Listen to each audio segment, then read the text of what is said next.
So we've been on an interesting journey, I believe, through the Word over the past 3 months. We started back, I think it was in January, talking about how do we get from here to there. And then, of course, Passover came in the midst of it, and then, we've had to deal with addressing the issues around COVID-19 in terms of the big issue. And it is the big issue. It's not COVID-19. The big issue is fear. And over the weeks, hearing from not people in our congregation, but hearing from people in the world who have no basis of faith, how much fear is out there is simply amazing to me. Fear is a strange thing. It causes you not to perform at the level that you know you can perform at. Fear can not only do physiological things, we talked about that, but that fear can cloud your vision of what's real and what's not real. And in the world, I guess that's what you would expect in the world, but when it shows up in the church, that's amazing. Not even a modicum of ability, it seems, in some places to grab hold of the word of Yahweh, to find out what is it that Yahweh says about his journey here on earth with us, and what our earth journey is all about, and we're going to talk about that today. But there's a war going on, and this was a massive assault from COVID-19 against the world, but against America, against Israel. It's startling to see how quickly things can change. But things can change for the bad quickly. Well, things can change back to the good quickly. So that, if I look at things like the economy, well, if the economy tanked in 3 months, then it's not going to take 3 months for it to come back. I mean, this whole idea in the life of a believer, the devil did this and devil did this. Well, if you once didn't have faith and now you have faith and then you lost it, well, you can get it back. Whatever the devil's come to steal, we certainly have the ability to apply the word and regain it. The bottom line of all this is that I think for many believers, not all, like I said, many are consumed with the fears of the world. But for many believers, there's this awakening to the fact that we are in a war. That's not new revelation. That's been since day one. Yeshua told us that we would be persecuted, that there would be wars and rumors of war in the natural world, but more so in the spiritual world as well. And even of those of us who might fall in the Word of Faith camp, where we understand that God's will is to prosper us from Jeremiah, have plans for you, plans to prosper you and not to harm you. God's not in the business of harming his children. Get that satanic idea out of your head that God sends sickness and disease and tragedy and get you to lose your job and all this stuff because he's testing you. No, the Bible's very clear. God tests you with his word. He does not test you with tragedy. He does not test you with brokenness. He comes to bring shalom. Yeshua said, it's the thief that comes to kill, steal, and destroy. And that he came, John 10:10, to bring life and life abundantly. So get that straight in your thinking, Christian. That anything that's evil that comes into your life is not from God. It's simply not from God. You just won't find any evidence of that in the scripture at all for the believer. Not saying what's going on between God and the unbeliever, but I don't fall in that camp. I'm not an unbeliever. I'm not outside the family, so I fall in the camp of the family of God. And while there's judgment and darkness in Egypt, there's light in the land of Goshen. In the land of Goshen is where I choose to live. So when we come to an awareness that there's a war going on, as I said, this is increasingly among Christian circles being talked about. And I'm not talking about, what I would consider a little extreme, renting airplanes and flying in the heavens so you can rebuke the powers of darkness. I don't find Paul ever doing that.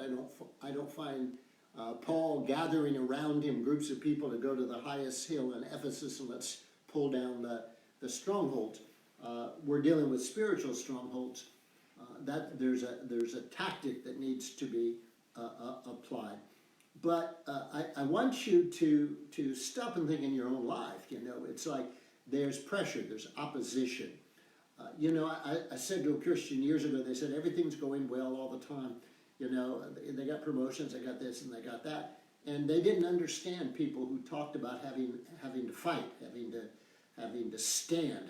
They didn't understand that at all. And I suggested that maybe they're so far out of being effective for God that the devil doesn't even care what they do. I'm not sure how far you could push that, but I think we all have experiences. And it can be little foxes that come to spoil the vine, or it could be a major assaults against you, your family, whatever, your finances. But we've got to recognize the source. First rule of warfare is know your enemy. I would say, to clarify that, know who your enemy is. And if you don't know who your enemy is, then you're in trouble. The biggest challenge, I think, in the church today is people not knowing who their enemy is and therefore blaming or assigning to God the tragedies or whatever that come into their life. And boy, that sure lets the devil off. You know, don't let him off the hook. You know, he causes the problems and then hides behind the door while people blame God for the problem that came. But there's this increasing awareness that people have that at times there's opposition, and it could be little things, but so many little things happen consistently that even the slowest of us can begin to understand this is not coincidence. This is an attack of the enemy, and so we're going to look at warfare today in a little different level because I want to keep it in the context of Passover. So think about the Passover journey, and I have a suspicion that over the next few weeks we're going to be on a journey. We're going to follow the Israelites as they left Goshen and headed out into the wilderness, and their destination was Canaan. The destination was the promises of God. Think about that. You're not going to go out and wander. That's not God's plan. Now, the point is they did end up wandering, but that wasn't God's plan. It's very clear that he says it wasn't his plan, and it's very clear why it happened. And we get over into the book of Hebrews, and it will even warn us to learn from the Israelites in the wilderness as to why they didn't get to their promised land. But they, you know, as Israelites, we've all left Egypt, and we're probably somewhere now. Let's see, it's several days since that Sukkot. I don't know that we're at the Red Sea. I need to track down that timeline, and we'll envision it. But as we go, as we're traveling, we're basking in the excitement of what just happened. There's been a mighty victory, something that you never dreamed of your entire life. You got to believe, people being who people are, that there was no way that the average Israelite, Hebrew, slave in Egypt ever conceived being set free from Pharaoh's control. They're slaves. Let alone how they were set free, the miracles that led up to that, or how God could equip them. And I want you to think about that, because God can take you to levels you've never imagined you can be. In fact, that's his heart's desire. And I want this morning for you to begin to grab hold of that as your own heart's desire. But it's beyond imagination. We got to realize that God operates at a level and a dimension that's beyond what we can imagine. And so if you got your Bibles with you there, turn to Exodus chapter 12. Exodus chapter 12. And I'm going to begin reading at verse 29. And we're just simply going to go through several verses just to refresh our mind of what happened at Passover and how we might be seeing the world through a different lens now that we're out of Goshen. In 29 it says, "It happened at midnight. The Lord attacked all the firstborn in the land of Egypt, from the firstborn of Pharaoh, who sat on his throne, to the firstborn of the captive who was in the prison, and all the firstborn of the cattle. Pharaoh got up in the night, along with all his servants and all Egypt, and there was a great cry in Egypt, for there was no house in which there was not someone dead. Pharaoh summoned Moses and Aaron in the night and said, 'Get up, get out from among my people, both you and the Israelites. Go, serve the Lord as you have requested. Also take your flocks and your herds, just as you have requested, and leave. But bless me also.'" Interesting that Pharaoh is trying to seek some kind of blessing in the midst of all that's happened. It's like the 10 plagues have finally crashed through his thinking, and even though he said about Yahweh, "I don't know Yahweh," who's Yahweh? I've never heard of a Yahweh. Nevertheless, he's been confronted by the power of Yahweh over one issue: set my people free. And he comes to the point where the price has now become too costly for him to be willing to pay. And so that night he said, "Get out of here. Take you, your people, and your flocks and herds and go." And in verse 35, it said, "Now the Israelites had done as Moshe told them. They had requested from the Egyptians silver and gold items and clothing. The Lord gave the people favor in the sight of the Egyptians, and they, the Egyptians, gave them whatever they wanted. And so they plundered Egypt." If you read the rabbi's comments about this passage in Exodus, a number of the rabbis make the comment that what the Israelites were really doing that night was collecting their back pay. That Joseph had come in and been a blessing to to Egypt. The 7 years of famine, of prosperity followed by 7 years of famine. And it was a man as wise as Joseph, who could hear from God, that kept Egypt from total destruction. And so the Israelites should have remained in great favor. One would think that you wouldn't lose sight of the blessings a people have been to you. But not only did they lose sight of it, they turned them into slaves. And, there's a message behind that, by the way, that God's people are meant to be a blessing in the earth. God said to Abraham, "I will bless you and I will cause you to be a blessing." And there's no people on this planet who have been more of a blessing to planet Earth, irregardless of religion, race, color of skin. The Jewish people have blessed humanity more than any other racial group, and yet they're, somewhat like less than 1% of the world. I mean, it's a phenomenon that you got to be blind or willfully ignorant, willfully anti-Jewish not to see. Whether you're comparing Nobel Prizes in any field, science, medicine, whatever, far outweighing the percentage of people they are, all these prizes are going to Jewish people. Why? Well, there's a blessing on the Jewish people. God said, "I'm going to bless the planet, but I'm going to bless them through the Jewish people." And one would think that if you simply, as an intellectual, I'm not talking as a Christian or anything, Bible believer, no. But just intellectually, if you sat down and you identified a people group who have created more inventions, more things that help humanity, more medicines, more breakthroughs in science, if you were to do it, it statistically stands out.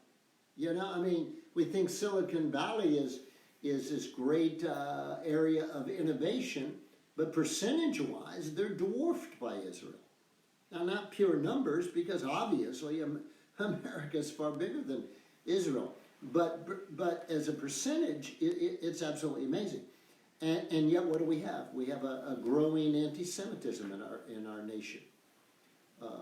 It's a phenomenon that makes no sense unless you understand it's not statistics, it's the devil. There is a war going on. And if you're Jewish, you're going to be the object of that war. And if you're Christian, you're not far behind them. Okay? There's an absolute vehemence out there. And, down in New York, I think it was the governor, I'm not sure who it was, but made this statement that God has nothing to do with overcoming COVID-19. Well, you don't want to end up being like Nebuchadnezzar. You're a king one day and you're eating grass in the field because you're insane the next day. But we need to put that in context. That the Israelites, absolutely went out that night a different people. So there we are, we're in slavery.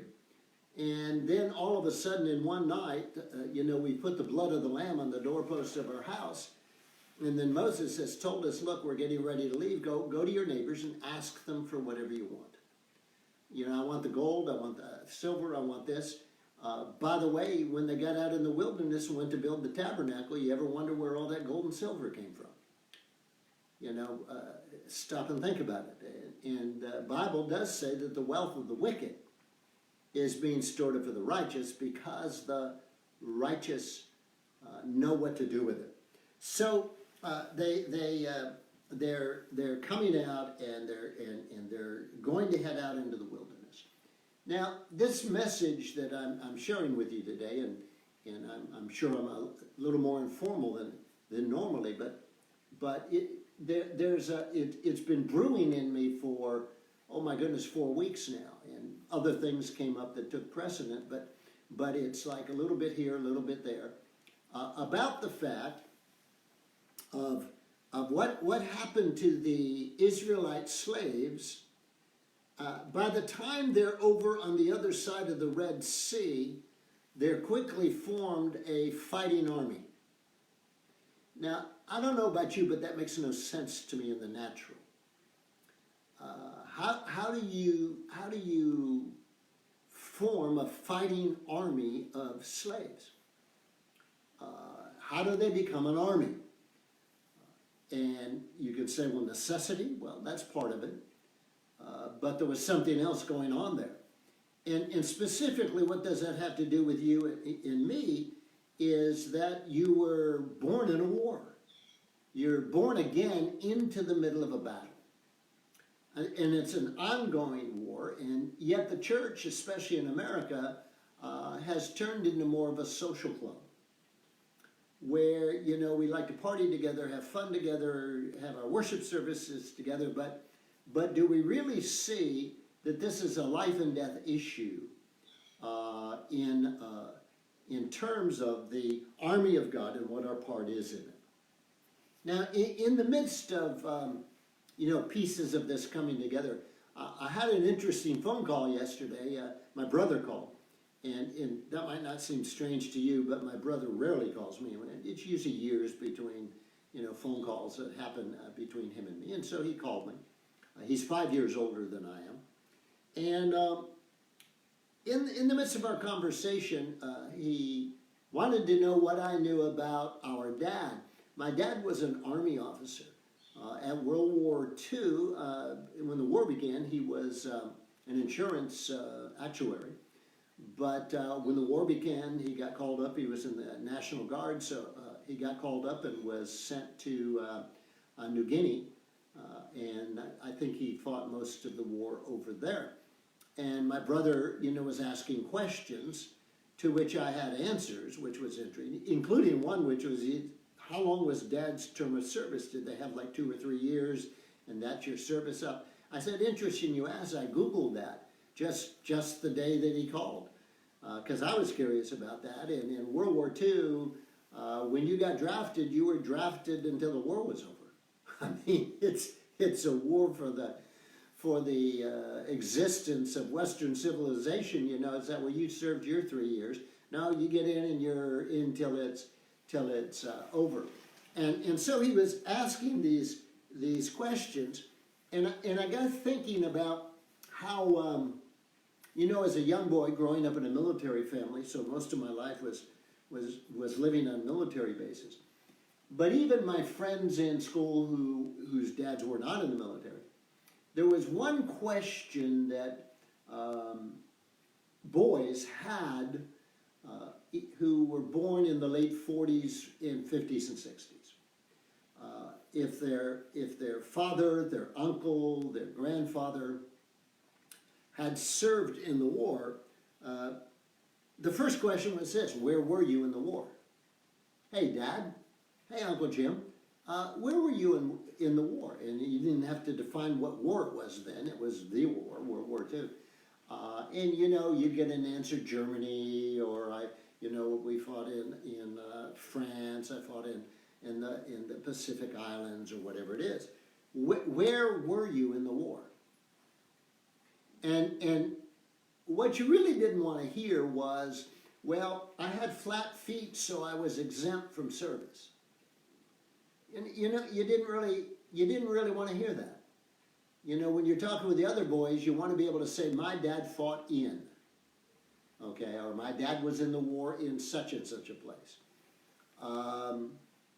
You could end up saying, you know, maybe my dad actually served in the war building. He was a welder, and he built submarines down in Groton, and that's acceptable. Somehow, as you know, as a young kid, your father, grandfather, whatever, they were either involved in the war in a location, or they were serving the war effort here. But you didn't want to hear that somehow or other they got a deferment. Now, I'm not saying that's a fair judgment. I'm just saying, coming out of a young boy, that that's what you wanted to hear. And then the next question is, what did you do? Now, you know, young boys don't understand. When I say young boys, a lot of you don't understand. We're going to talk about it today. That it takes a wide variety of assignments to make an army work. You know, the army cannot be all artillery. The army cannot all be infantrymen. The army definitely cannot be all Green Berets. So somehow, when you said, where were you? And they say, well, I fought in Europe. And you said, well, what did you do? And your dad says, well, I was a cook. Somehow, that doesn't fit your John Wayne image of a warrior. You're a warrior. What did you do? I was a cook. Not very glamorous. You want to picture your dad, jumping over a foxhole and wiping out the enemy, or they all surrender because of his ferociousness. And, we have categories of heroes. And that's unfortunate, because while there certainly are heroes, the image is, if you're not doing that, there's no way you can be a hero. And so there's certain things you certainly didn't want to hear that your dad did, okay?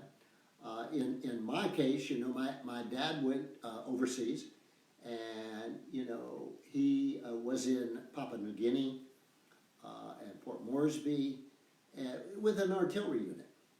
So, as I began to process that as a young boy, I had visions of my dad. He was an officer, so I had visions of him commanding a company of howitzers, and yet sergeants running around and privates running around, and lots of boom, boom, boom as the guns go off and everything.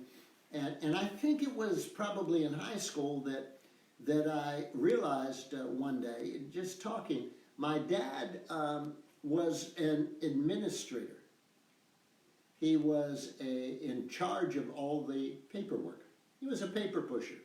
Paper pushers are important in the Army. They're important today. But He handled orders, made sure things got done in the right way and officially. But he was not out there with his rifle shooting at the enemy. He was not in the artillery company, firing these howitzers at the enemy. He, for the most part, was in the headquarters, serving the major who was in charge of the company, who, by the way, we became lifelong friends with, the Fredericks and my family. So it was a long-lasting relationship. But my dad had a staff position. And, when I was working in the high-tech industry for years, I sitting there one day, and, my goal is to be a servant leader. And at one point, the boss over our entire organization, I was his staff assistant. And so my job is to do whatever needs to be done. And, I'm there, and I'm cranking out reports, and I'm putting together presentations, and I'm doing all this paperwork kind of stuff, and it dawned on me, I'm doing what my dad did. And I began to put it in perspective. But, if I don't do it, who's going to do it? These are things that I'm not a decision maker at that point, but I'm contributing to the success of the decision maker. And if I'm doing that right, then the decision maker actually values highly what I bring to his team. I'm a team player. And my part of the team isn't very glamorous. I'm not going to get rewards for having done this or that. But if I'm not doing my job right, then the decision maker can't do his job right. So I'm a data gatherer. I'm bringing things across his path to help him make the decision. But that's not that I was in charge of this big company or something like that. Later, when I began to take on more senior management positions, I realized the value of assembling a team of people around me, listen closely, who knew what their job was. And if each person does their job right, we as a team succeed. And I tried very diligently to help my team understand it's not about me. I got 18 people working for me, but it's not about me. Unfortunately, the way the world works, a lot of times I got the credit and recognition, but I always tried to pass that credit and that recognition downstream. So if there was award time came, I said I want to reward the team. Get your eyes off rewarding me, the boss. Sure, I'm managing the team, and sure, I'm doing all this. But if they're not doing their job, then my job is far more challenging. Okay, and so the key question is to understand when you're in an army what your assignment is. What your assignment is, it's interesting. In the Army, I believe today, I'm sure it's the same. But in World War II, you join the Army, and the first thing they want to know is well, what did you do in civilian life? There's a good chance that if you were a barber in civilian life, that you're going to be assigned to be a barber. Well, that's not very glamorous. But you're going to have what's called an MOS, which is your Military Occupational Specialty Code. And this is the code of what your duties are. You're a barber, you're going to do this, this, and this. You're a cook, you're going to do this. You're a rifleman, you're going to do this and this and this. And at the bottom of most MOS codes, every man's a rifleman. So you can be a barber, but you know what? If the enemy comes busting through the camp, you don't want to fight him with your razor blade. You want to be able to use a rifle and be a rifleman. But this has been leading me into a thinking that that in a culture that is so hero-oriented, that we've lost the sight of assignments that are vital to the morale and success of the military task, but they're not very glamorous. The Army needs barbers. The Army needs cooks. The Army needs, truck drivers. The Army needs, what do you do? What did you do in the war? I drove a truck. Well, it was a supply truck. I drove from the depot out to the front lines, dropped off ammunition. That's what I spent my whole time in the war. I'm a truck driver. I'm a Jeep driver in the motor pool, and I'm a chauffeur to people who need, what did you do in the Army, in the war? Well, I was a chauffeur. Well, that doesn't sound very glamorous. Well, if you're a driver and you're assigned to be the driver for General Patton, that's very significant. There's a lot of difference in I'm taking the Jeep out to take four soldiers up to the front lines than I'm on assignment to General Patton or General Eisenhower. Actually, Eisenhower's chauffeur was a WAC, a woman Army Corps. But that's how important is that? Well, I want somebody who's very skilled at driving to drive my general. I don't want a guy who just got his license to be driving the general around. The general may end up in precarious positions, and I need a driver who knows how to spin the car around and to get out of difficult situations.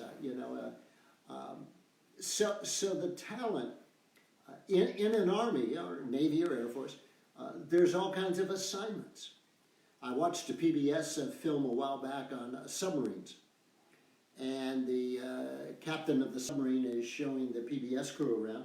At one point, he's standing by the helmsman, and he says to the PBS newscaster, he says, "You see that helmsman there? He's 22 years old, and right now, he single-handedly has control of a $1 billion submarine." They're 22 years old, and he's he's the one steering that sub up and down, left and right, whatever, at the direction and command of the captain, but the actual hands on the wheel is a 22-year-old sailor. Very interesting. So while they're going around the submarine and showing all the things, they walk into the kitchen, and he makes this comment. He says that you're now going to meet some of the most important people on this submarine. And he introduces him to the head chef, and he says, "This man here has the entire morale of this ship in his hands." and he went on to say, the word is that the best food in the Navy is on the submarines, and the best cooks in the Navy are submariners. Why is that? Man, you're under the ocean, for maybe 2-3 months at a time. And the quality of the food and the excellence of the food, you don't just, it's not like the person on the front line and you're in the middle of a battle, but you have time to, suddenly there's a lull, and so you're going to run out and open your K-rations and everything. No, you're going to have some pretty good gourmet food on a submarine. How important is that? Well, that deals with that crazy issue called morale. And I put it in the context that, even the smallest job that is your assignment, in the Army of God, God knows what the purpose of that is and knows where it fits in. And so when you enlisted or were drafted, they tried to line up where your assignments were going to go with what your talents were. Today, you go down to the recruiting office, and they're going to put you, you got your choice of hundreds of specialties, and some pretty sophisticated ones, and some ones that potentially will open up your future, in terms of occupation in the civilian world, both in the Navy and the Air Force, and to a certain extent in the Army. And so the job assignments are very important. Now, job assignments are different than purpose. We're used to asking the question, what is your purpose in life? What is your purpose in life? What is your purpose? I want us to think about it differently. It's not a purpose. God has an assignment for you. Can you imagine you're sitting in college in a class, at the end of the class, the professor stands up and he says, okay, students, your purpose for tonight is, no, he doesn't say your purpose, he says your assignment. I'm going to give you an assignment. And that's what you're supposed to be doing. Your purpose isn't something else. I never did the assignment because I was meditating on my purpose. I have a bigger purpose in life than doing this course. And you have an assignment if you want to pass the course. And at the end of the day, the question is, did you do your assignment? Not did you do someone else's assignment, but did you do your assignment? And unfortunately, in the body of Christ, we have not addressed that. That there is an assignment. If you're a parent, you have an assignment as a parent. The Bible's very clear about it. As a parent, you are assigned the task of teaching your children what Passover means, as one example. Teach your children these things. So if you are not teaching your children by word, by deed, by example, then you failed the assignment. You could be the best deacon, you could be a pastor, you could be a great preacher, but if you failed the assignment of teaching your children, then you failed. You failed an assignment you were given. And unfortunately, the church world is filled with pastors and leaders who have failed to teach their children properly. Now, they may have taught them wrongly. They may have, by example, taught a double life where when you're in the church world, you do this, but at the home, you're a tyrant or something like that. There's a lot of pastors' kids who don't want to have anything to do with the church because the parent failed at the assignment. Biblically, you're assigned the responsibility for your children's education. You can't turn that over to a school. You can't say, well, they're learning whatever the school teaches them. That's a disaster, absolute disaster. And many parents will say, well, we can't homeschool and we have money for private school, but they don't even pay attention to what the school books are that their children have. They don't read them. They don't look through and say, is your second grader got a reading book that is promoting homosexuality? They don't even read the book. And therefore, you failed your assignment. You failed it. But that's because no one told you you've got an assignment. When you join the Army, you're going to be assigned an MOS. You're going to be assigned a track. Now, that track may change. Assignments can change. But it's not what you want to do. It's what the Army needs. And so a lot of times when, children are being told, you can be whatever you want to be. Well, for a Christian child, it needs to be put this way. You can be whatever God wants you to be. If God wants you to be president of the United States, then you can be that. Okay? But you don't want to be looking in your own life and find, what do I want to do? I mean, that's how I was brought up. What do I want to do? And I wanted to be a mathematician. And it was a sudden turnaround when Yahweh made it very clear through Holy Spirit that he called me to be a minister. That's the last thing I wanted to do. Now, I don't want to do that. That's not on my radar scope. It's like, I don't want to do that.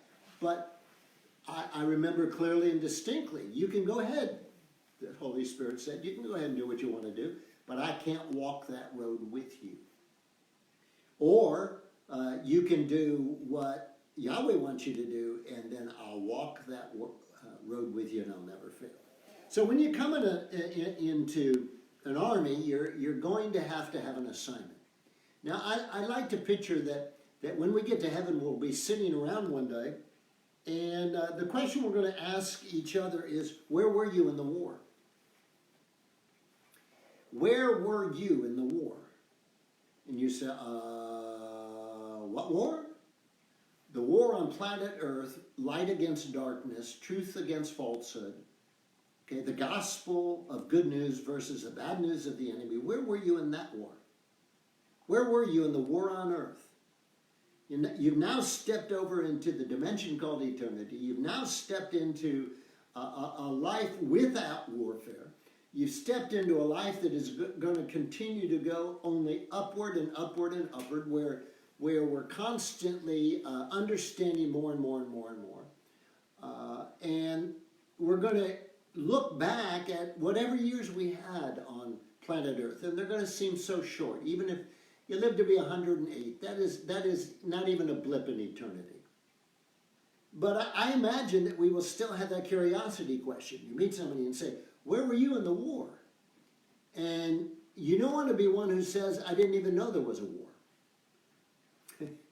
And you don't want to be one who says, now that I'm in eternity, I look back and it's very clear what my assignment was, but I never did the assignment. And and again, we have to be careful. We're going to talk about this, that we don't take the hero things as the assignment. When I was in a seminary, I can remember we had preaching clinic, and so you preach different kinds of messages. Maybe there were 30 of us in the class. And you had an opportunity to preach, do a wedding, do a funeral, do a regular sermon. And so the whole semester was preaching. And there was a fellow student of mine whose father was a pastor. And his grandfather was a pastor. And his great-grandfather was a pastor. And I don't know what triggered it in him, but he had the assignment of doing a funeral sermon. And he stood up in the little chapel there at the seminary. And he starts his funeral message and suddenly just breaks down sobbing. And, we're all stunned, and even the professor's stunned. I think most of us assume that someone must have died in his family recently, or maybe, someone died and he never dealt with the death, that it had to do with that. And when he finally got in control of himself, he looked at the professor and he said, I am not called to be a pastor. Here he was on a track, going to seminary to be a pastor. Why? His dad was a pastor, his grandfather was a pastor, his great-grandfather was a pastor.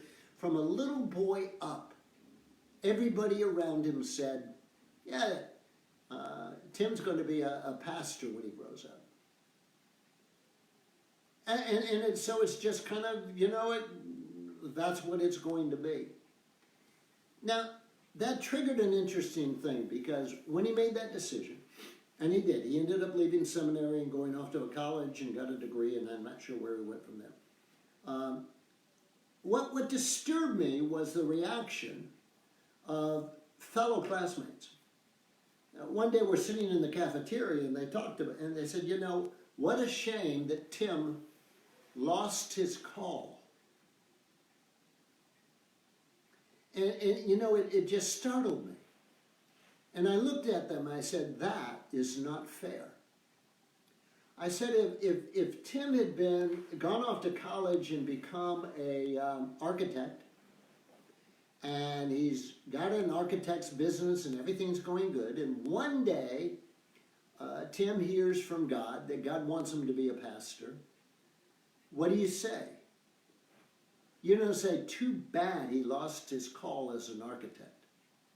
No, what you say is, oh, Tim finally heard his call.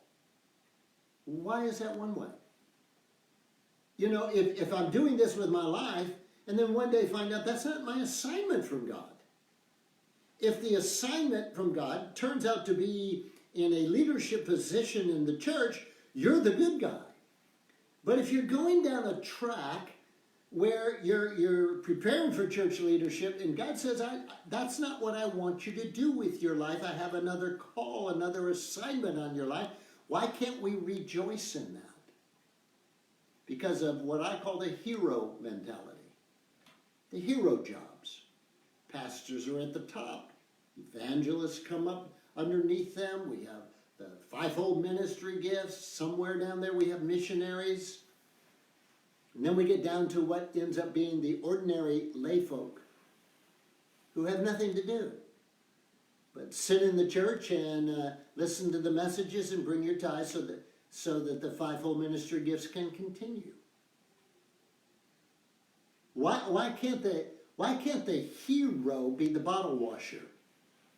Why can't the hero be the janitor in the church? Why can't the hero be the Sunday school teacher? Why can't the hero be a woman who actually has no assignment in the church itself, but is constantly visiting the elderly and the people in difficult situations? Why can't the hero be the businessman or businesswoman who has a multi-million-dollar business running and channels so much of that into the gospel? Why is that not likewise a hero?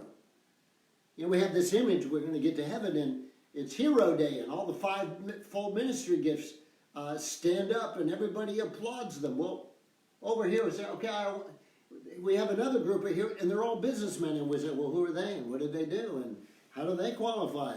That's not a very religious thing to be the CEO of a company till you realize you were the CEO of Hobby Lobby.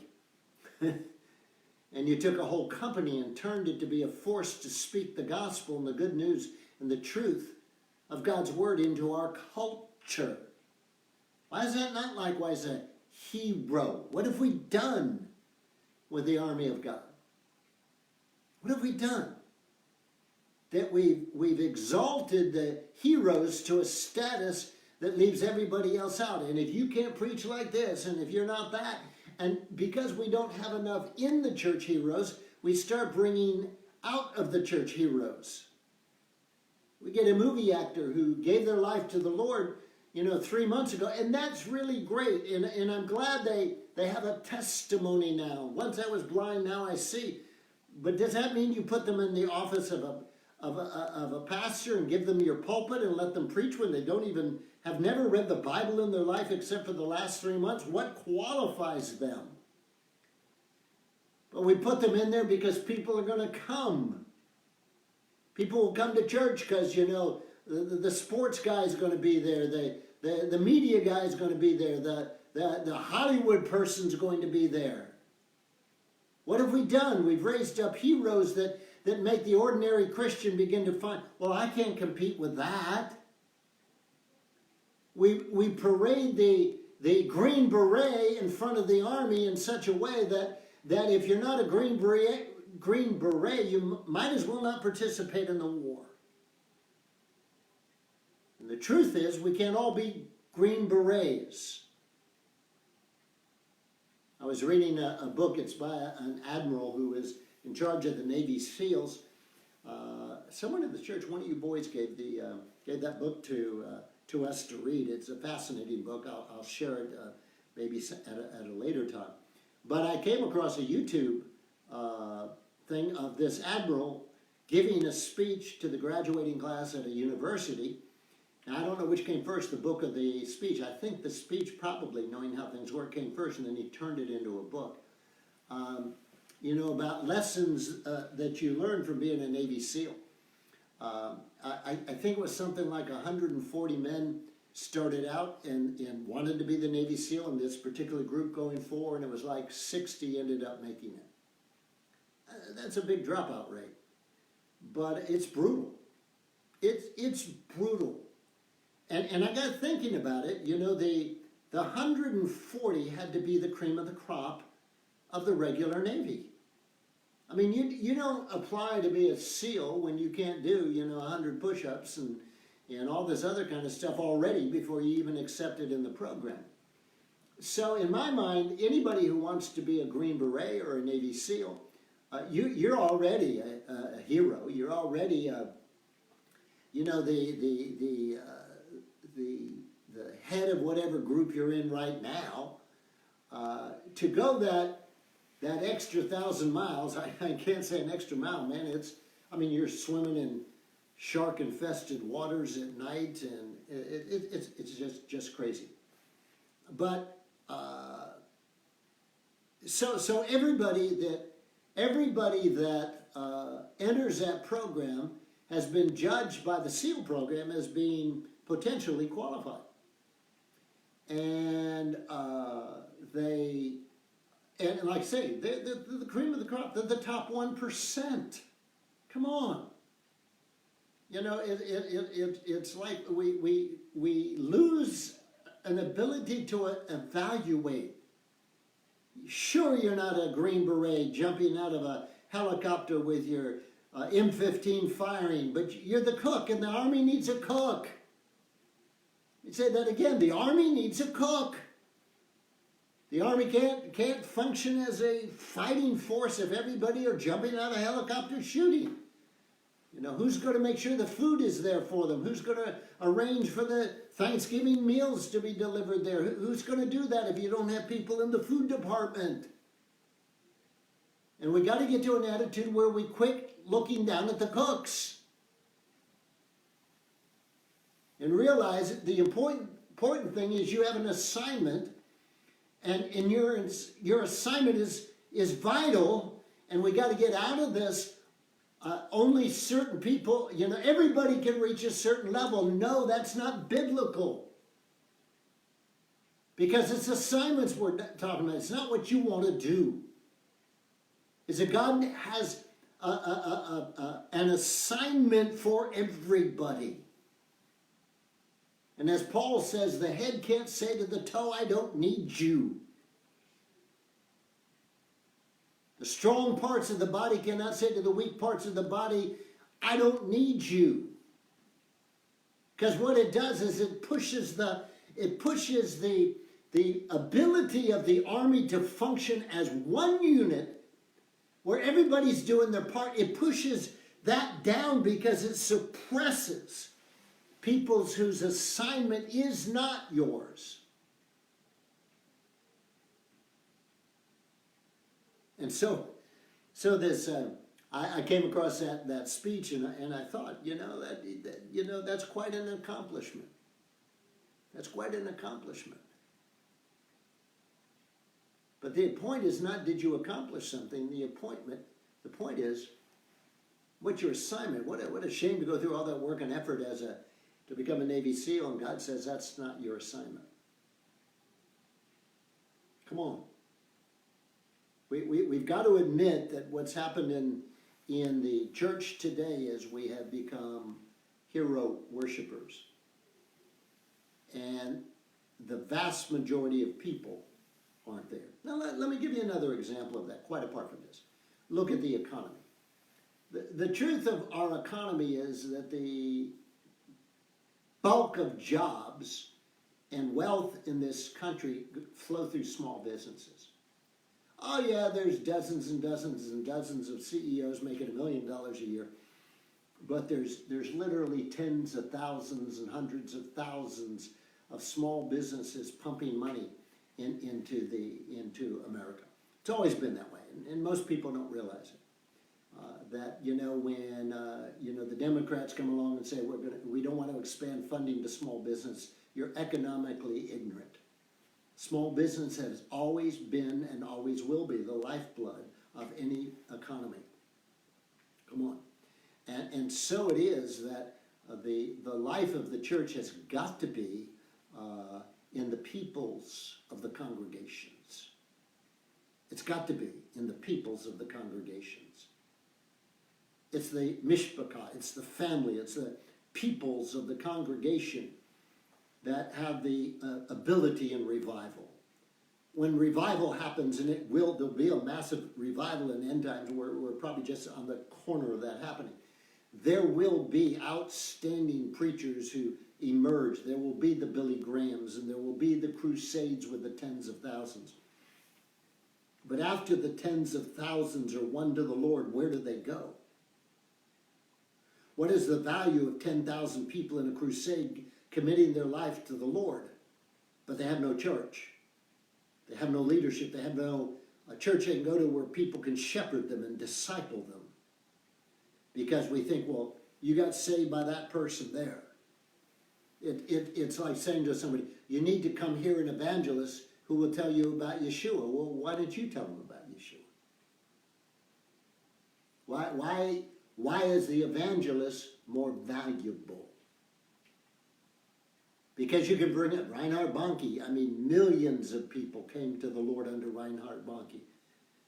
But what made that work is not that the millions came to Reinhard Bonnke, but that thousands of churches got established with people growing up and taking the new converts into the Mishpachah. So what is your job? You're in the army of God. There's a war going on, and you were born into that war, and I want to know what your assignment is. I don't want you to ask me what your assignment is. I want you to tell me what your assignment is. That's between you and Yahweh. Yahweh has an assignment for you. And your assignment should be clear to you. And you should see it and know it in your daily life. You know, my assignment as a pastor was very interesting because for 18 years, I was in the high-tech industry. And people ask me, how did you manage? How did you, you had no business degrees. You had none of that training that would prepare people for being business manager leaders. I said I was a pastor. That's my assignment. He didn't say you're a pastor when you're in the church, but when you're in the business world, you're somebody else. No, I was a pastor. And so I pastored my team. I pastored my team. I did out of a pastor's heart what that team needed. Why? Because I know that's my assignment. That is my assignment. I'm a pastor wherever I go. That's my assignment. What's yours? What's yours? And Yahweh's not trying to hide that from you. He's trying to get that through. And how soon can you find it? And how soon can you step into it? And once you find your assignment, then everything you do. If you're working in a nursing home, if you're working in a grocery store, if you're working in an office for a lawyer, what's your assignment in the army of God? And that doesn't mean what do you do in the church? People say, well, let's pass out a list now and sign up for these jobs that we have opening. No. We're not looking for jobs in the church, though we are charged to minister to one another so we build up the body of Yeshua. But if we're doing our assignments in the world, we should be able to gather together on a Sabbath and very easily share with excitement how our assignment filled out that week. We're family, so I want to share a quick digression with you here. Last week when I came into church, Holy Spirit dropped in me just as I was walking in the sanctuary. And he said, the stimulus check is not for you. And I could see that. I have a job. I didn't lose any pay. Some people might always have bills to pay, but you always have bills to pay. But the stimulus is because people have lost jobs. People have lost their income. Little neighborhood cafes are left, serving takeout and have seen, 80% of their business just vanish. It's meant to come alongside that need, but typical of our government, we don't know how to separate need. We can't figure it out. Do you really need money? Do you not need money? You're on welfare, but do you really need the welfare money or do you not need the welfare money? And our system is such that it's a tremendous, ends up for many times being a ripoff. But in this case, this is what governments can do. But the Lord said to me, the stimulus check is not for you. And after the service, several people came up and said, the Lord had told them that very thing, that during that week or when they got their check. It's not yours. And so later in the week, Donna, she gets up early in the morning. She gets up by 4:30. And she just, lets Holy Spirit lead her through, I don't know how she doesn't even know how she gets from one website to the other and everything, but she came across Alan Didio, who's a pastor in either North or South Carolina, and he's sharing that the stimulus check is not for us, it's for the kingdom.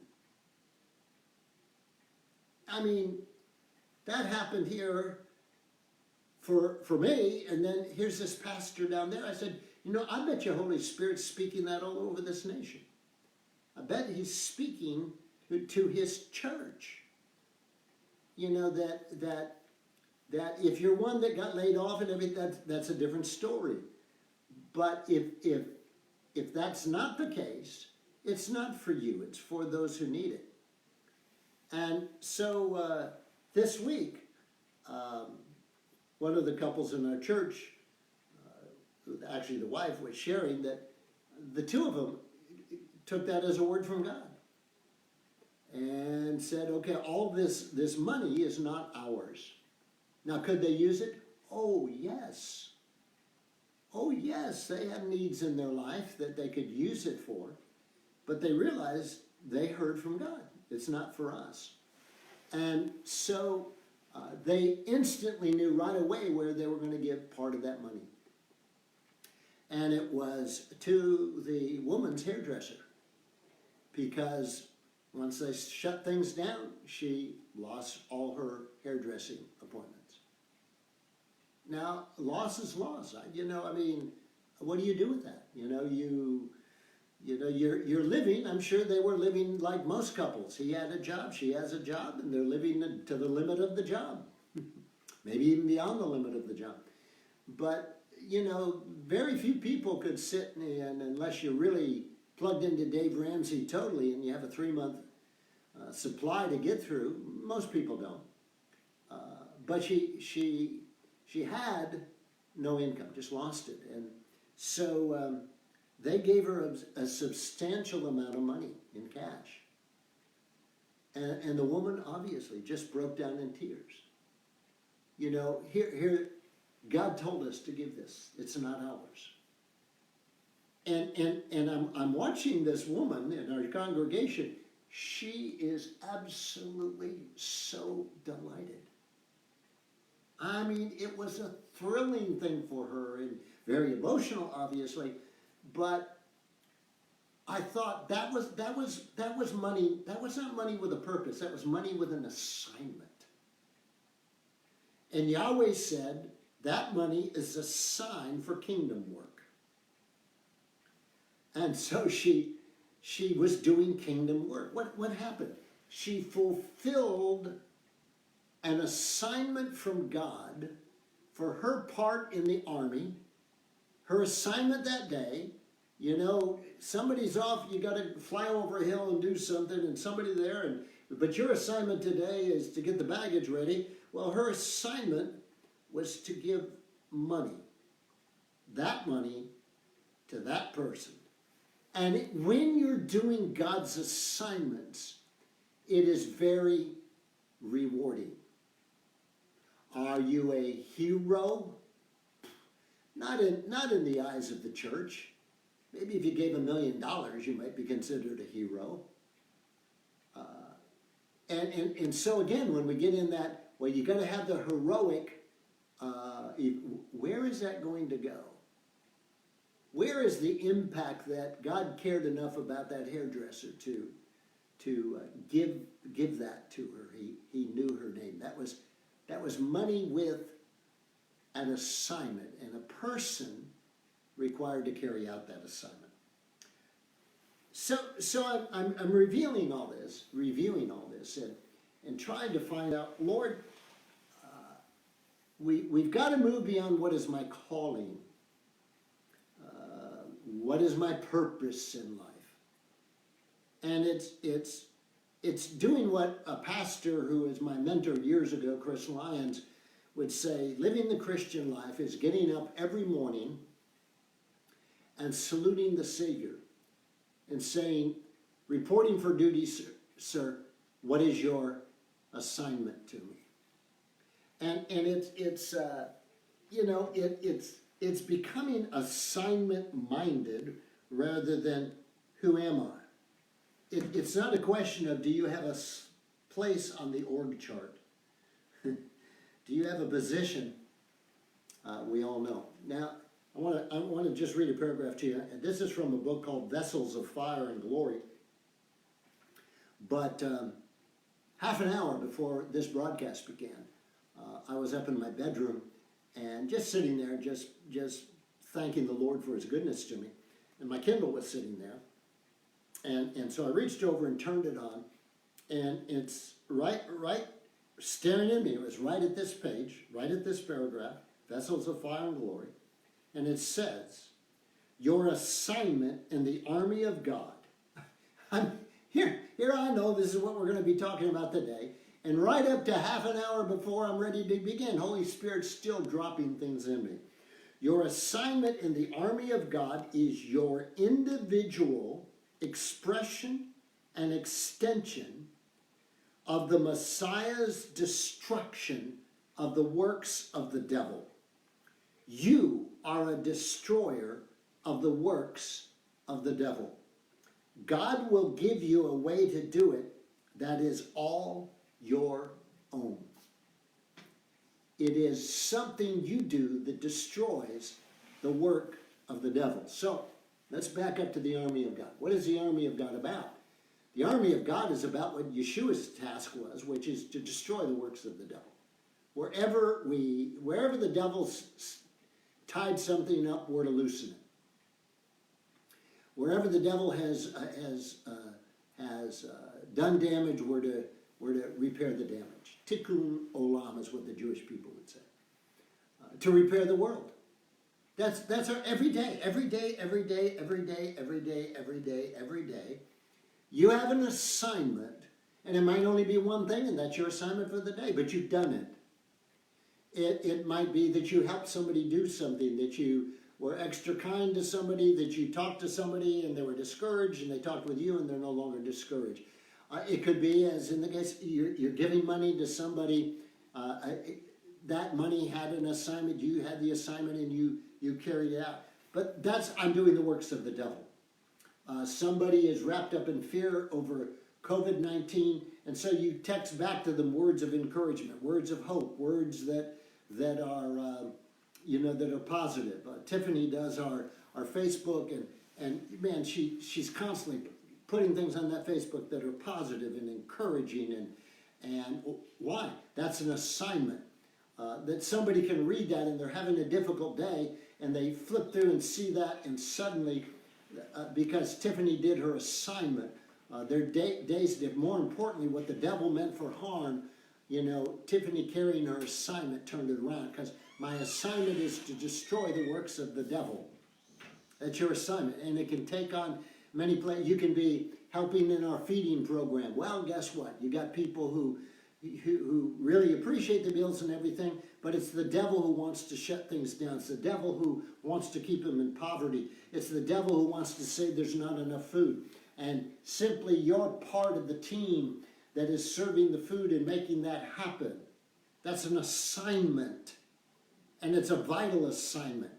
Because if you don't do your assignment and someone else doesn't do that, security. We have 2-3 people on security there. Well, you're not going to do your assignment, and someone else says they're not going to do theirs, and suddenly 3 people won't do their assignment, then we can't open the doors. We can't serve the food. The army, that part of the army, the battalion, the platoon, the company, called our Father's table, can't do it because our little piece, which was security, didn't do its job, didn't show up for the assignment. We can't say one job's bigger than the other. So let me give you another example of that biblically. When the Amalekites had come and David and his fighting men were off to battle, the Amalekites came, destroyed the city, captured all the wives and children, took all the goods, and when David's army shows back, they're distraught. Obviously, they're distraught.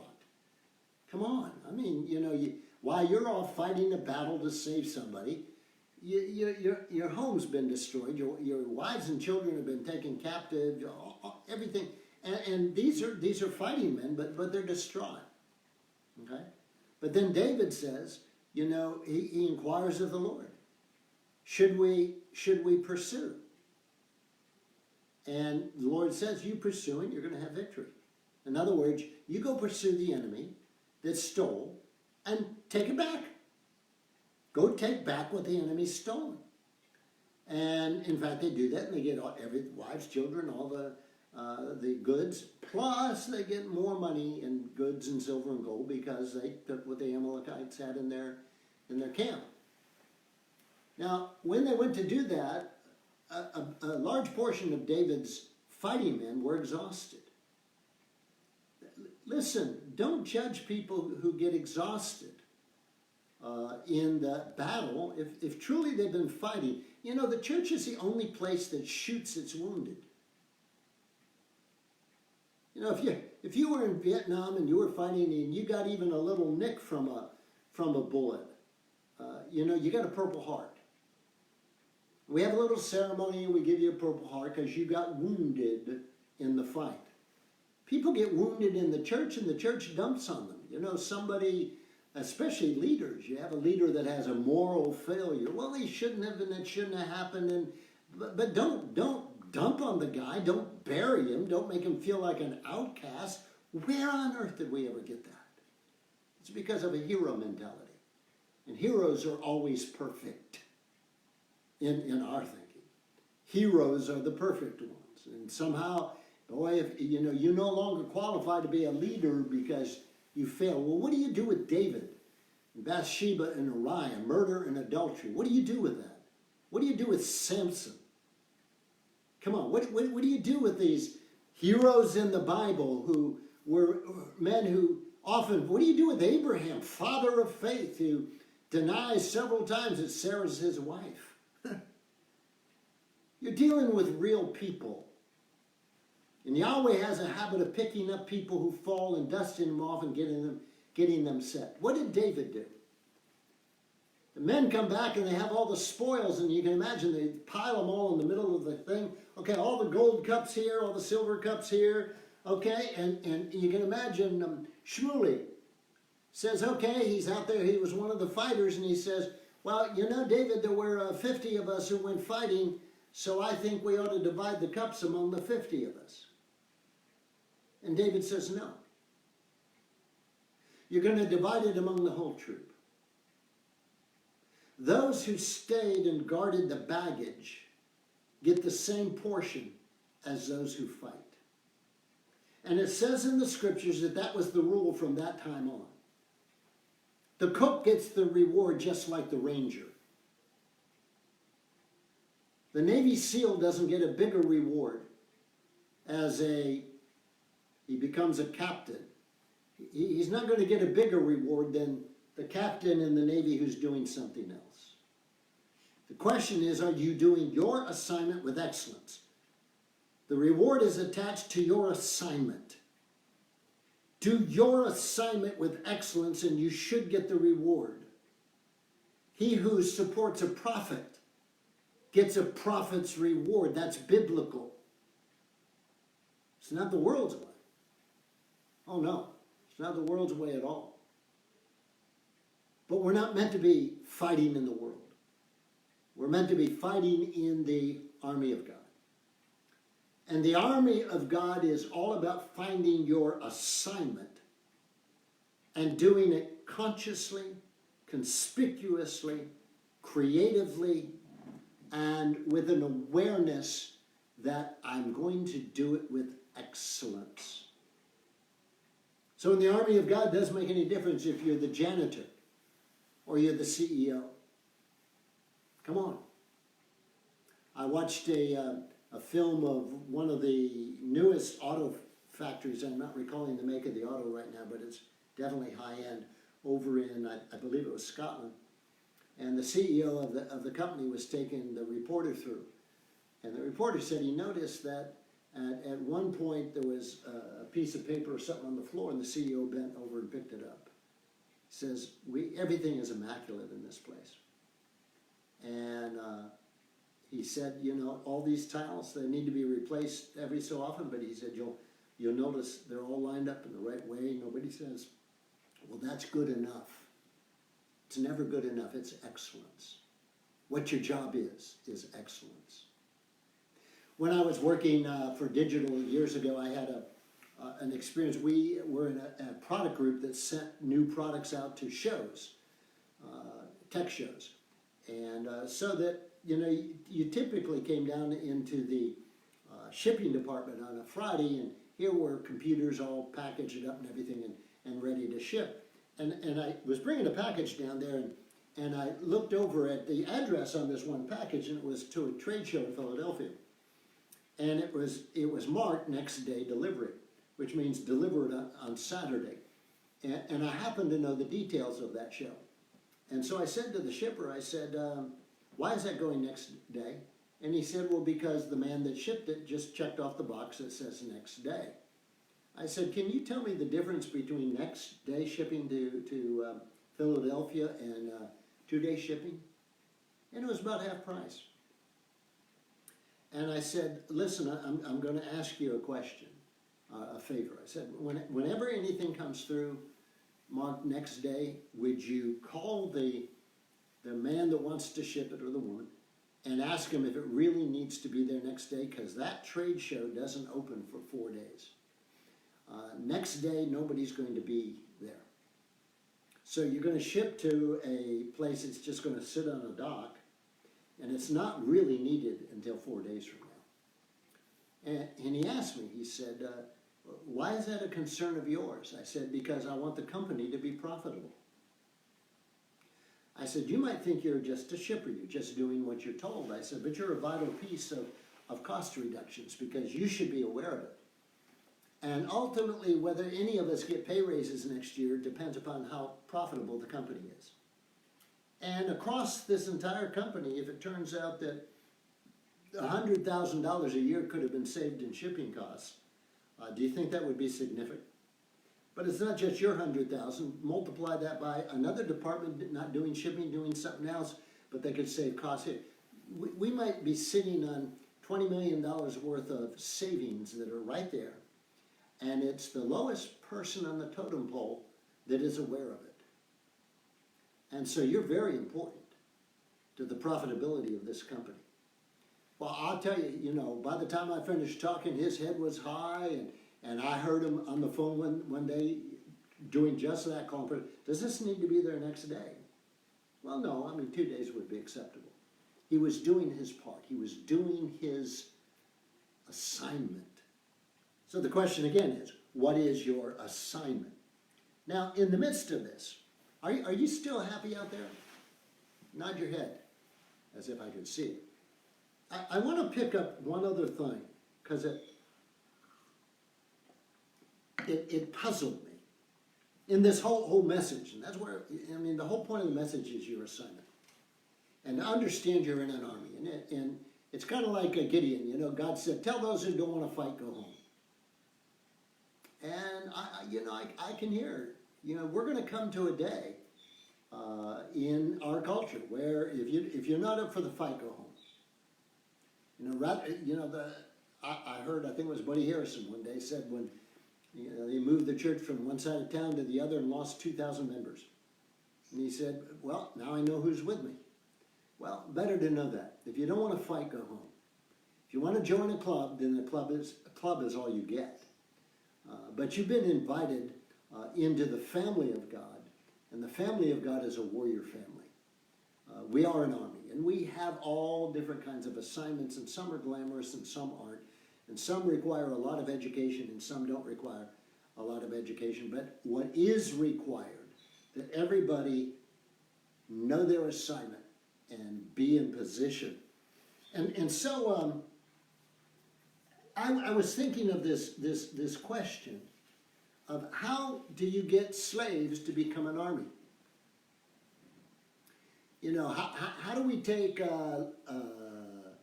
people who don't know they're in an army to suddenly realize they're in an army. What do we? How does that work? How do we get that? In the end of World War II, the concentration camps were liberated. 1948, we have Israel being established as a nation, and immediately being attacked on 3 different fronts from British trained armies. I mean, think about that. Armies trained by Britain. And in fact, some of the units were commanded by British officers on the Jordanian side. So you had trained and equipped armies coming against a new nation starting from scratch.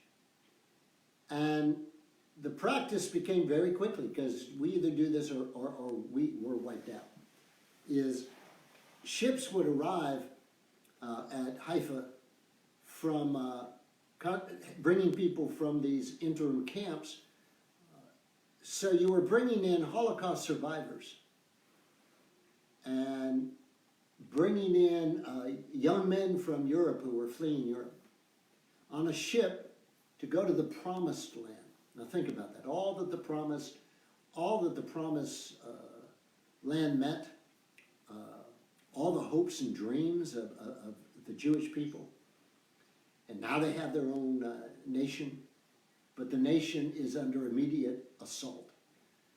And these ships would arrive at Haifa, and there would be IDF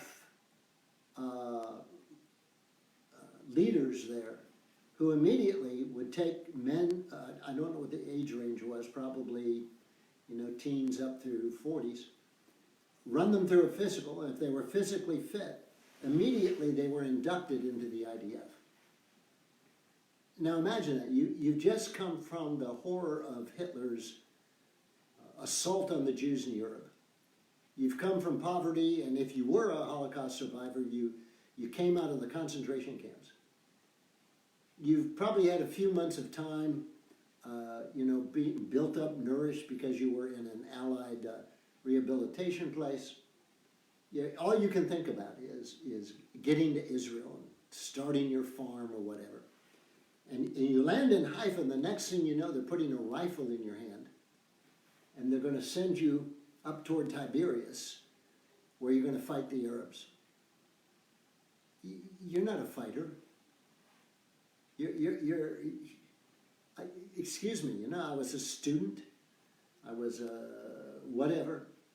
And you put a rifle in my hand, give me a load of bullets. I don't know, you might put me through a week of training. And then immediately I'm out on the front line where people are trying to kill me and kill my nation. I mean, talk about being born into the middle of a war. Absolutely amazing. The early church, when people became believers, many times, a week after it was found out you'd become one of those Christians, you were arrested. It's a different world. And so my question was, how do you take these slaves and turn them into an army? And I was trying to figure out what Joshua had to do. You're marching through the wilderness. You crossed the Red Sea. You've seen the miraculous power of God. But out ahead of you, there are empires that don't want you there. There are nations that are going to fight you. And I was trying to figure out how Joshua trained them. How did they become an army? And then this week I came to Exodus 13:18. And again, it's not something I haven't read. It's just something I never saw.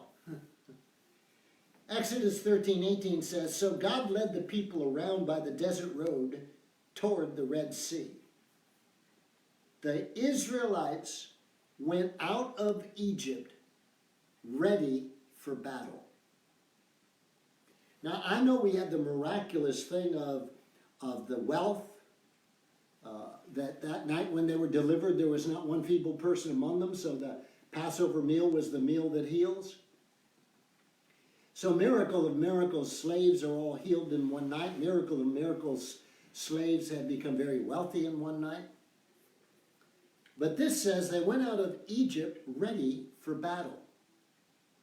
The contemporary Jewish Bible says they went out of the land of Egypt fully armed. Well, wait a minute. These are slaves. These are slaves. How do slaves get fully armed? Swords, that's what they had, swords and spears. Before they left Egypt, they had swords and spears. So they must have asked for more than gold and silver. And any house they went into that had a sword or a spear, they took it.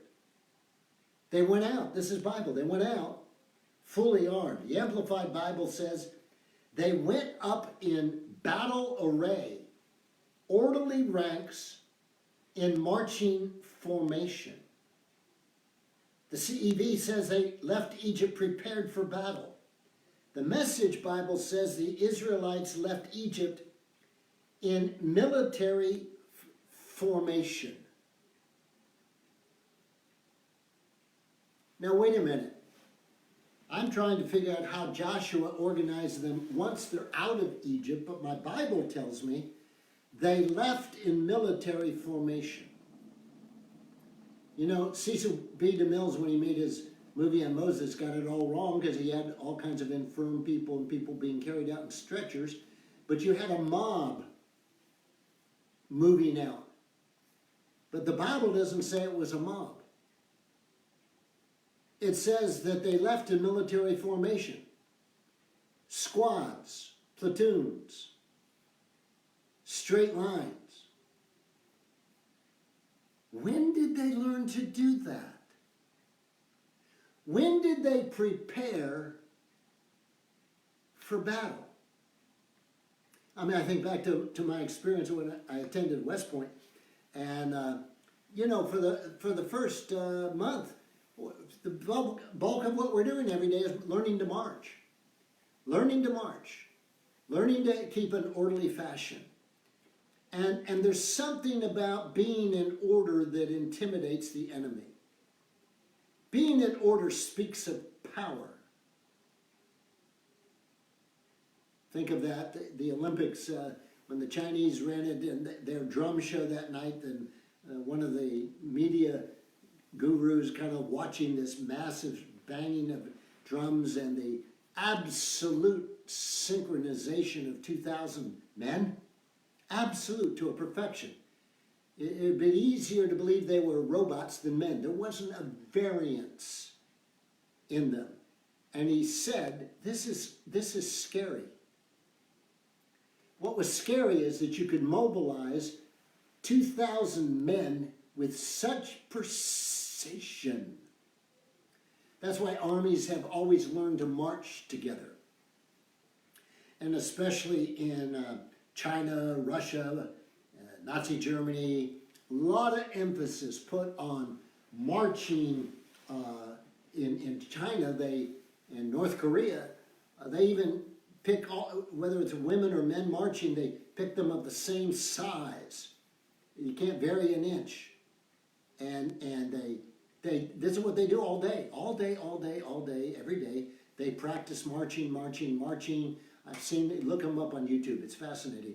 And you got the drill instructions, start making sure their noses are all lined up in a row, and you think, you know, they're investing a lot of money to be able to put on a parade like that. They're paying thousands of people's salaries just to learn to march. No, it's not about marching. It's about demonstrating unity. And so it is in the army of God. The devil's most successful tactic is to destroy unity. And so there I am wondering, well, when did they do this? And it says they came out that way. So here's the interesting thought. They were already practicing their victory before they had it. They had to be. You don't go out there and say, okay, tomorrow tomorrow morning we're going to leave, so tonight I want all you guys to learn how to march in formation. That never happens. That never happens. Joshua and Moses had to be training them while they were yet slaves. When they were still slaves, they were in the land of Goshen practicing marching in military formation. And I suspect from the way the Hebrew reads there that they were also practicing fighting with a sword. You don't need a physical sword to practice. So they were being instructed in warfare before they got anywhere near the war, before they were anywhere near their liberation. While they were yet slaves, they were practicing to be warriors. Two things out of this message I hope you get. One is, what is your assignment? Vital that you know it. Identify it. Ask Holy Spirit to reveal it to you. Your assignment in the army, not your assignment in faith in our church, not your assignment in your job situation. What is your assignment from God? He has an assignment in this day, in this age, in this season, as we approach the end times. He has an assignment for you to carry out. And you don't judge your assignment as more valuable or less valuable. You judge it only on the basis, this is what God has assigned me to do it. And now I will do it with excellence. It can be picking up people, it can be driving people, it can be, all different kinds of things. Your assignment, to be one who is constantly speaking the word to people, you're an encourager. It could be being a leader, helping other people understand how to grow. But you have an assignment. And we cannot all have the same assignment. We need guards, we need fighters, we need Navy SEALs, we need Rangers. You watch a thing on how to witness how to lead people to Yeshua, or how to witness. And you got this dynamic personality out on the street, and man, they just can talk circles around people. And you think, well, if I'm going to be an effective witness, I got to be like that. No. You got to be what Yahweh calls you to be. And your witness might take an entirely different function. But identify the assignment so you can rejoice in it. So that you hear the words when you arrive in the kingdom of heaven, well done, good and faithful servant. Hallelujah. Well, I want to take a break here now that we've got, I trust you got something out of that today. This is still the continuation of Passover, the continuation of recognizing that without the shedding of blood, there's no remission of sin, and that Yeshua's body was broken and his blood was shed so that we could have life everlasting. It is the meal that heals. It is a meal that sets the slave free. It is a meal that encourages you to find your assignment. It's a meal that says you're in a war, and this is why you win the war. Because the war has already been won. We just have the enforcing of that victory to do. I think it's important that we understand that when Yeshua, on that night that he was betrayed, took the bread and broke it and said, "This is my body broken for you." And he took the cup and said, "This is the new covenant written in my blood." Think about it. What is the new covenant? You go back to the prophets and you find the new covenant is not we're replacing the old, we're throwing out the Old Testament and now we have the new. The new covenant is very simple. It's one written on your heart.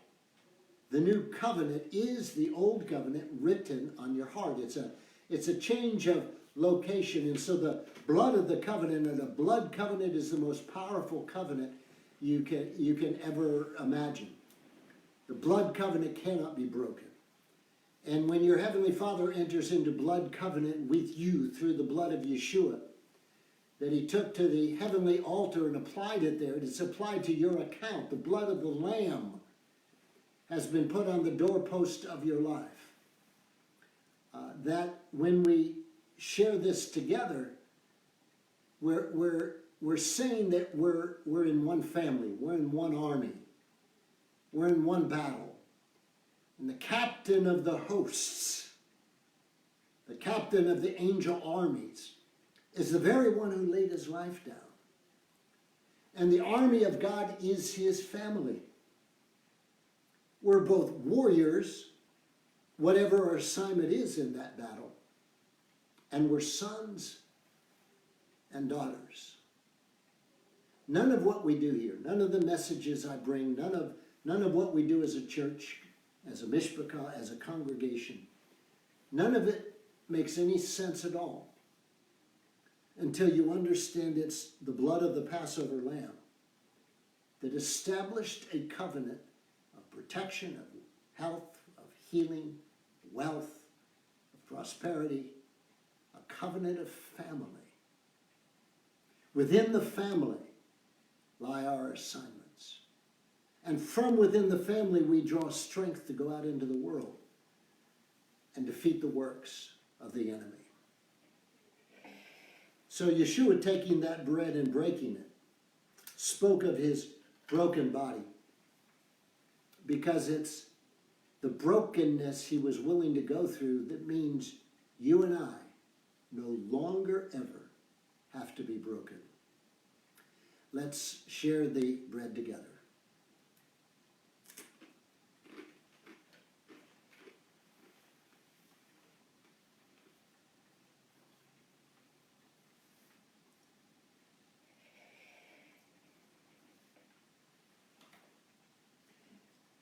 The cup of redemption, the cup that he took, because it is a cup of redemption. You've been redeemed.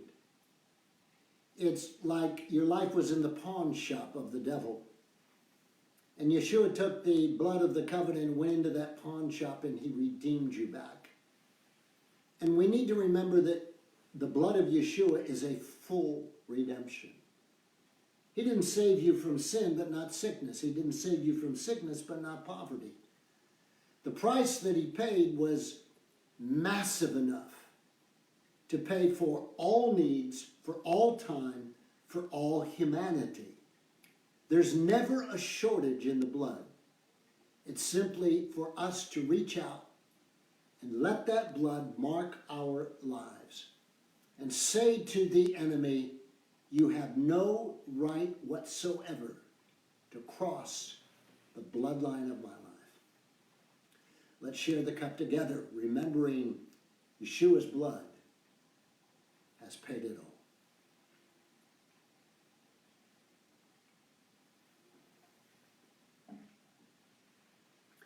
Well, Father, we do thank you and praise you for your love for us. We thank you for the time that we've had to share on this Shabbat morning. We thank you, Lord, that as we continue to spend Shabbat as our families, gathered in our families, sharing our meals together, doing the work of ministering to one another, encouraging one another. Father, we just thank you for the privilege of being part of the family of God. We ask, Holy Spirit, that you would make clear today, tomorrow, the next day, precisely what our assignment is. And if we know our assignment, hone it even further, Father. Prune out things that have gotten in the way in our life that are distractions to us doing exactly what we've been assigned to do. And give us an enthusiasm for our assignment. It is ours. It's nobody else's, and we're not trying to be anybody else. But we are trying to be the best that we can be for you. That we serve you with excellence, with wholehearted devotion, and with cheerfulness always. In the name of Yeshua, and God's people said, amen.